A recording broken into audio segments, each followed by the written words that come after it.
छोटी काशी जयपुर के विद्याधर नगर स्टेडियम में हो रही शिव महापुराण कथा का आज चतुर्थ दिन है। कथा का श्रवणपान करा रहे पंडित प्रदीप मिश्रा सीहोर वाले ने कल बढ़ती हुई भीड़ को देखते हुए और प्रशासन के द्वारा सहयोग नहीं करने को लेकर कथा का समापन कर दिया था। लेकिन रात को प्रशासन ने और आयोजकों की मीटिंग में फैसला लिया गया कि कथा को वापस से शुरू किया जाए। लेकिन आज भारी भीड़ को देखते हुए आयोजक व प्रशासन व्यवस्था बनाने में असफल रहा। सुबह 6 बजे से ही लोगों की भारी भीड़ पंडाल में आना शुरू हो गई थी, लेकिन सुबह से ही लाइन में लगे हुए भक्तों को 2 बजे तक भी पंडाल में प्रवेश नहीं मिल रहा है। आयोजकों ने पास वितरित किए, लेकिन पास वालों को भी पंडाल में प्रवेश नहीं मिल रहा है। दूर तक महिलाओं की लाइन लगी हुई है। इस भीषण गर्मी को देखते हुए वहां पर कोई व्यवस्था नहीं है। लोग पानी के लिए भी तरस रहे हैं। महिलाएं प्रशासन और आयोजकों को कोस रही हैं कि यदि इतनी जगह नहीं है तो फिर कथा को वापस शुरू क्यों करवाया।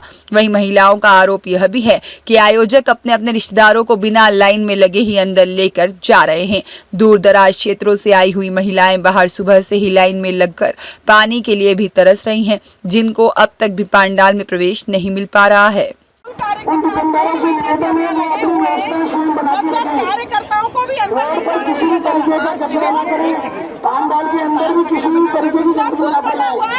उनको पास की जरूरत ही नहीं है।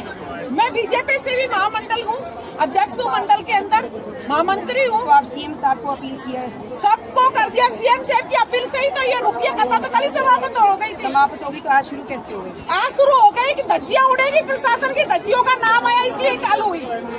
कल प्रशासन की गलती से कथा को ड्राम दिया था। प्रशासन की गलती कैसे मान रहे हैं? प्रशासन की गलती इसलिए मान रहे हैं कि जनता को बेवकूफ बनाया जा रहा है।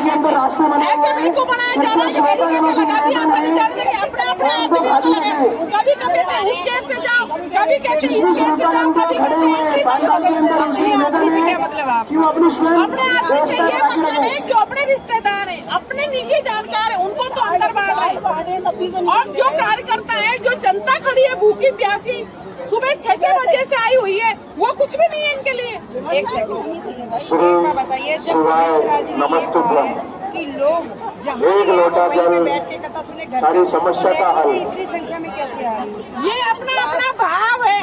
पहले तो इन्होंने कार्यकर्ताओं से निवेदन है, जितने भी दूर के अंदर कार्य करते हैं उन्होंने मांगे।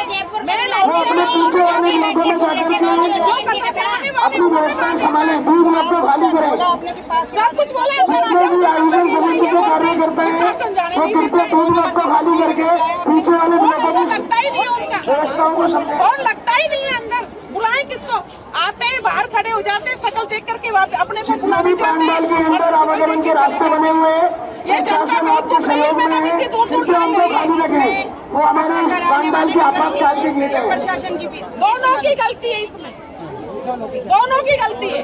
प्रशासन की भी गलती है, व्यवस्थापक की भी गलती है, दोनों की गलती है। और या तो इनको जब इनको पता है प्रदीप मिश्रा जी की कथा होनी है और इतनी जनता जुटनी है तो इनको बड़ी जगह देखनी चाहिए थी।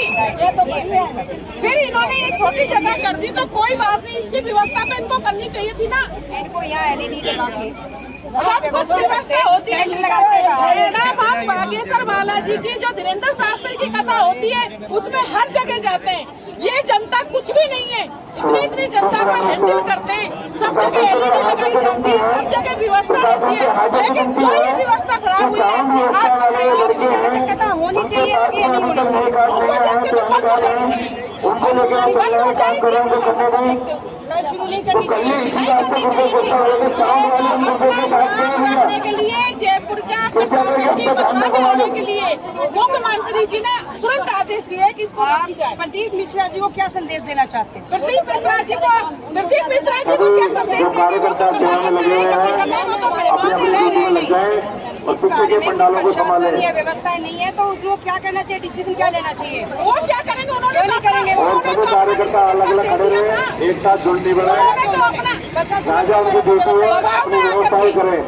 मुख्यमंत्री के दबाव में आकर के नहीं जाओगे, हमारी बदनामी है, ये हमको पता है अंदर तक का, क्योंकि हम भी बीजेपी के कार्यकर्ता हैं। इसमें कितनी बड़ी बदनामी होती है यहाँ की, इसलिए उन्होंने इसको चालू रखा।